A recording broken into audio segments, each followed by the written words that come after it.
लिहाजा ए मुलाटो, ए खुद को मुसलमानों के उलमा कहलवाने वालों, गधे के बच्चों, अब भी तुम्हारे पास वक़्त है, होश के नाहन ले लो,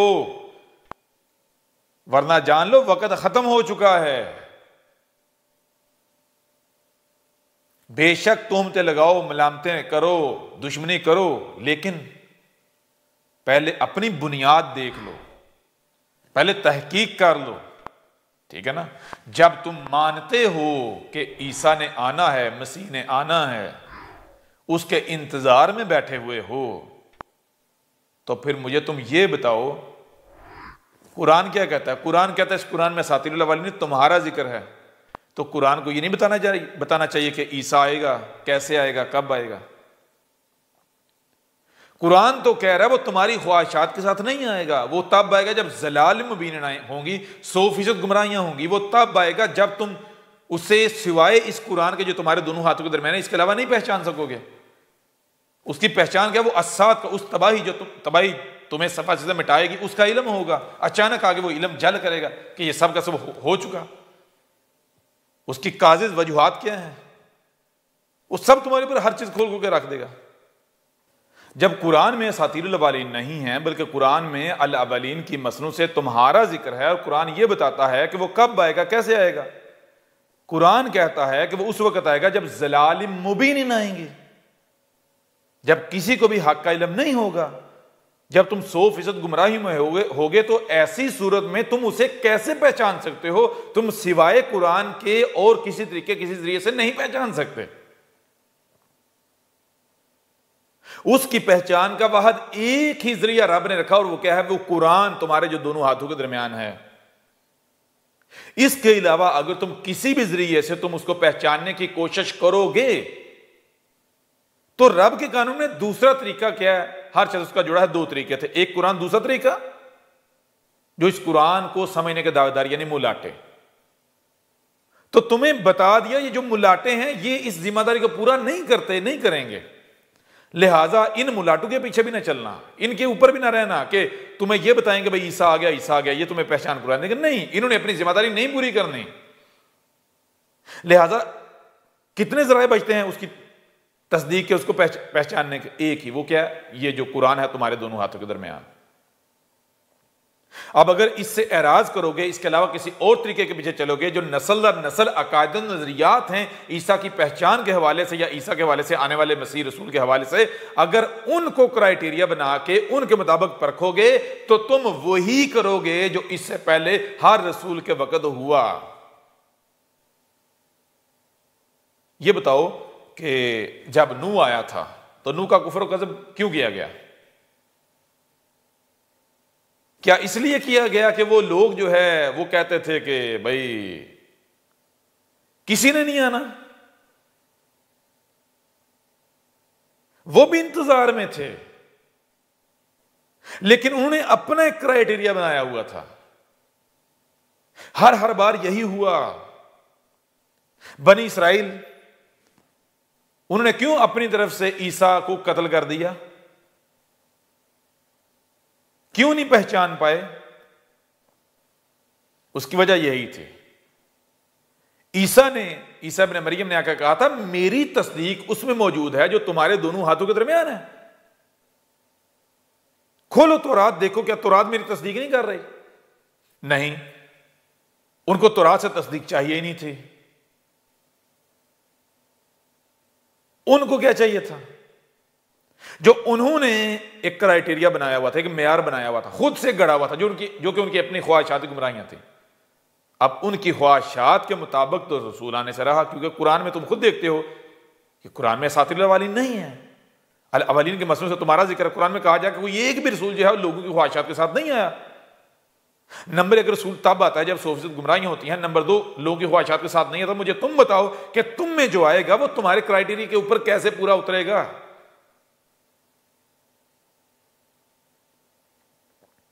बनी इसराइल इंतजार कर रहे थे किसका? मसीह का।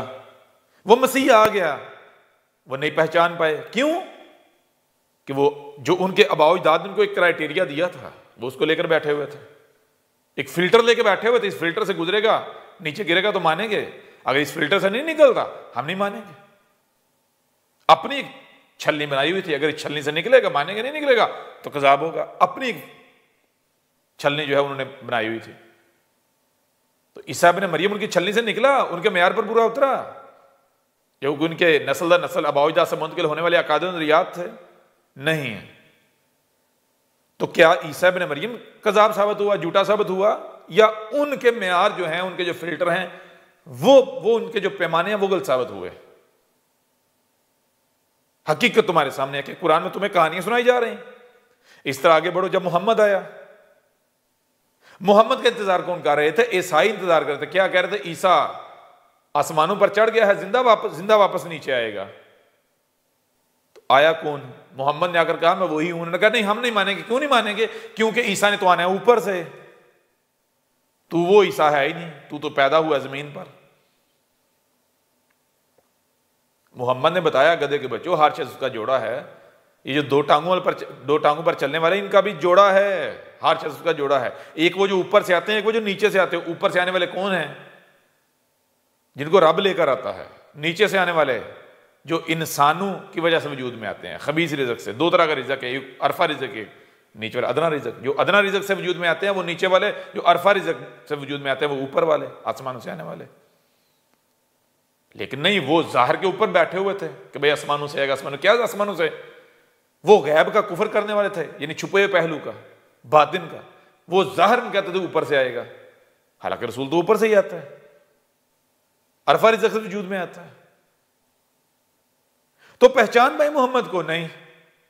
पहले 2 बार जिस क्राइटेरिया से मसीह को नहीं पहचाना गया, उस क्राइटेरिया की वजह से मसीह के साथ दुश्मनी की गई, उसके दुश्मनों के सफ़े में जो है वो लोग खड़े हो गए। तो क्या तीसरी बार कामयाब हो जाओगे? तीसरी बार ये क्राइटेरिया जो है वो तुम्हें सच की तरफ लेकर जाएगा? क्या रब अपना रसूल भेजने का कानून जो है वो बदल लेगा?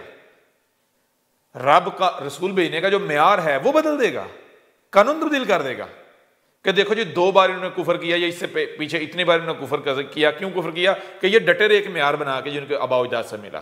तो ये तो बाज नहीं आ रहे, ये तो नहीं मान रहे, मैं ही बाज आ जाऊं, मैं ही अपना कानून तब्दील करूं, इनके ख्वाहिशात के मुताबिक कर दूं। कैसा होगा? ये भी नहीं होगा, और तुम जानते हो। तो फिर गधे के बच्चों, अकल क्यों नहीं करते जब एक ही शय है, एक ही मेयार है, एक ही पैमाना है, और वो क्या है? जिसके ऊपर तुम खुद भी इतराज नहीं कर सकते, कोई इतराज नहीं कर सकता। वो क्या है? जो तुम्हारे दोनों हाथों के दरमियान है, ये कुरान। अगर ये तस्दीक कर रहा है तो क्या है? रब का भेजा हो। अगर ये तस्दीक नहीं करता तो कज़ाब है। दुश्मनी करो, जो इच्छा करो, कुछ भी नहीं होगा। अब अगर रब का भेजा हुआ है, जो कि तुम्हें पता है, क्यों? ये भी तुम्हारे ऊपर वादे की इस कुरान में क्या है बताया कि वह जो सच्चा होगा जिसके मुकाबले पर कुरान सामने नहीं आएगा। उस वक्त के मुलाटे जो उसके साथ दुश्मनी करेंगे, गालियां, बकवासा, तोहमतें, मलामतें, सब कुछ करेंगे, लेकिन कुरान जो है, जो किताब है, उसको उसके सामने नहीं ला पाएंगे। क्यों? क्योंकि किताब सामने लाएंगे, वो तस्दीक करेगी। तो कैसे लाएंगे? अब उसकी तस्दीक करना तो उनका मकसद नहीं है। उनका मकसद है दुश्मनी करना, नुकसान पहुंचाना, गाली। तो क्या करेंगे फिर? वो किताबुल्लाह को पीछे खुद अपना आप जाहिर करेंगे। अपना आप क्या है? खबीस रिज़्क खाने वाले, खबीस नीचे से आने वाले। तो उनसे क्या निकलेगा? नीचे से आने वालों की ज़बान से तुम रब की आवाज़ की उम्मीद रखते हो, रब के अल्फाज की उम्मीद रखते हो? इससे बड़ी कोई बेवकूफ़ी है?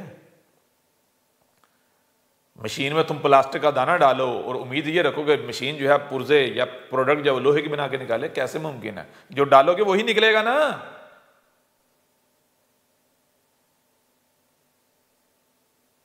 लिहाजा या तो यह है बताओ कि अहमद ईसा की कुरान तस्दीक नहीं कर रहा। अगर नहीं तो फिर तुम्हारा इंजाम क्या है? सब कुछ तुम अपनी आंखों से देख रहे हो, सब कुछ। अहमद ईसा की कही हुई एक एक बात तुम अपनी आंखों से पूरी होती हुई देख रहे हो। ठीक है? किसी एक पहलू से भी तुम ये नहीं कह सकते, बहाना नहीं पेश कर सकते कि भाई इस पहलू से ये, चलो कज़ाब तो नहीं, शक होता था कि ये रसूल नहीं है। ठीक है? कोई एक पहलू भी तुम्हारे पास नहीं है, कोई एक उज़र, एक बहाना भी नहीं है। बहरहाल इस नशिस्त को यहीं पर ख़त्म करते हैं। सितारे ज़मीन के बुझे जा रहे हैं, इसकी हकीकत आपके ऊपर खोल कर वाज़ेह कर दी इसी कुरान से। अब आइंदा मज़ीद और मौज़ूआत के ऊपर बात करेंगे इसी कुरान से अगली नशिस्तों में। इसके अलावा और बहुत कुछ ऐसा आपके सामने रखेंगे कि जो आपको दहला कर रख दे।